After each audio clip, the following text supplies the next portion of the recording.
Hello guys, welcome to my channel.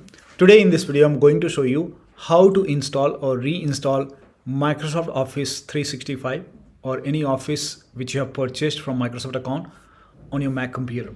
Now for this you can open this link in a browser, that is go to account.microsoft.com.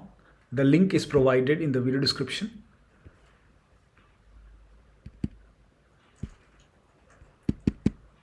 Open this link in a browser. It will take you to Microsoft website, and over here you can see sign in options. So hit sign in over here.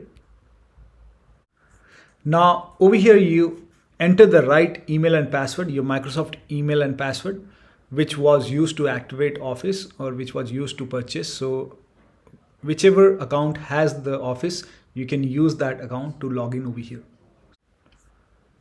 Now, once you log in, go to the subscription tab, which says subscription over here. Click on subscription.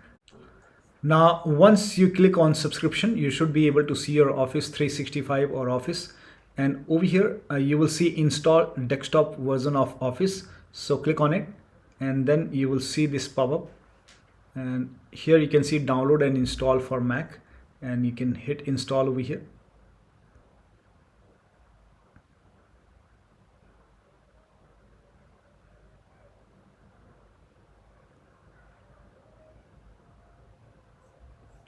And let the download complete. Now once the download is complete, you can click on this file and then click on continue, agree. So again continue over here, install, enter your Mac password over here, install software.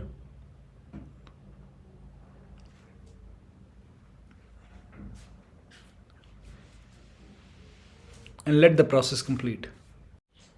Now over here you can see the installation was successful. That means it is installed. Now you can start launching your Office application. And so this is how you can install Office on Mac. So that'll be all. Thank you so much for your time, and please like this video and subscribe to my channel.